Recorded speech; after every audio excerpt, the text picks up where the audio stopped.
So Jamison, how have things been over the 5-6 days you've been here at this stage? Does it feel like you're starting a new chapter, or is it very much continuing on from what happened in the World Cup? I think very much continuing on from what we've kind of built over the last number of years, not just the World Cup. It's been what went on before that. So there's obviously been a few harsher lessons throughout the World Cup period, but it's been great to be back in camp. Everyone's in good form. It's obviously great to be back here, such a class facility in Portugal. So, things are building nicely. You said there were harsh lessons from the World Cup. What kind of specifics can you give us around what those lessons were, aside from the obvious? I don't know. It's a tough one, man. It was a tough period after that, and we've obviously got plenty of things that we've taken from the game. We've looked back over a lot of that footage, and every time one of those clips comes up, it's pretty hard to watch, but there are many lessons, like I say, to be learned. So hopefully we'll see a bit of it out there on Friday night.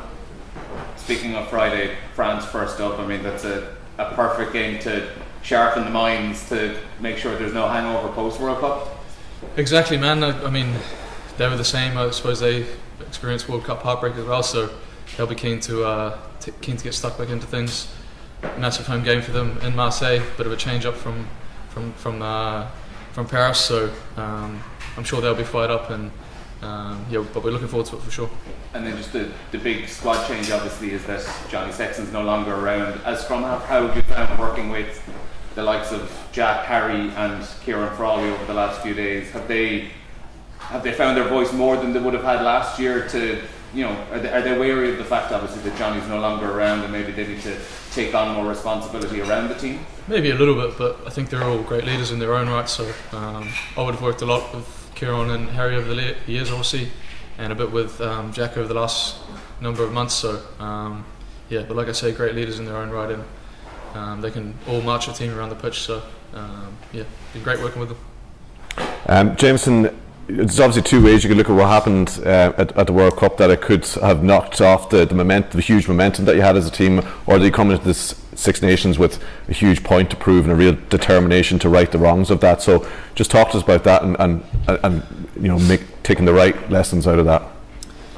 Yeah, I think the latter. Like I said there earlier, it's been a massive journey for the squad. A lot of these guys have been in and around this team for a good number of years now, not just the World Cup, but stuff we went through before. We've been down to New Zealand and done pretty well there. So there's been good lessons and bad lessons, but I think it's important that we get things right and start a new campaign, because it's kind of what it feels like, I suppose, in a way. Looking forward to it for sure. What is the motivation for this squad? Last year maybe there was a sense, okay, Six Nations, but always had the World Cup in the back burner. What is the motivation now? Obviously, I think to win the Six Nations would be the ultimate. It's obviously unbelievably tough, and it's the perfect start for us really to see where we're at with facing France in their backyard. So there's no shortage of motivation surely throughout this team. And just in general, will there be changes? Do there need to be changes with this Irish team?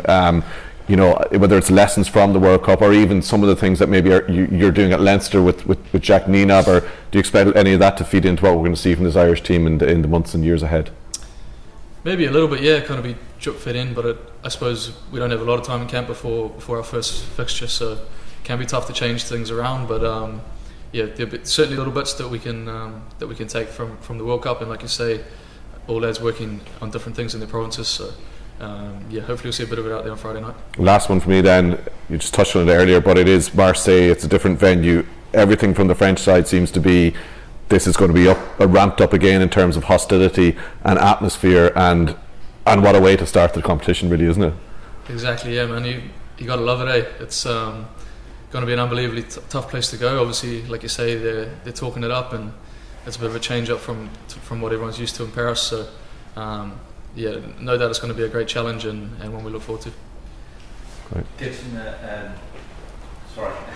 what are the key differences between Johnny and Jack, and how have you adapted to them, and how has the team adapted to them?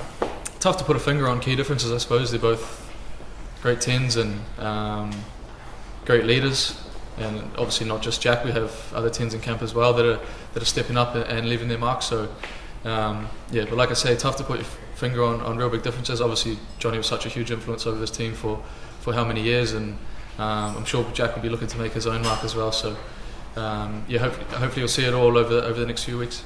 Have you had a chance to watch the Netflix documentary, and has why the team watched it, and what have you made of it, and what's your opinion of it? Yeah, no, awesome.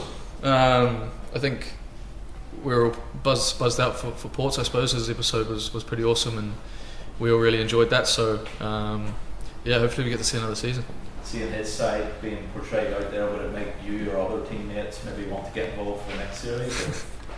I don't know if it's my style, but I'm sure a few of the other lads will be into it for sure. Good man, very political. Thanks very much.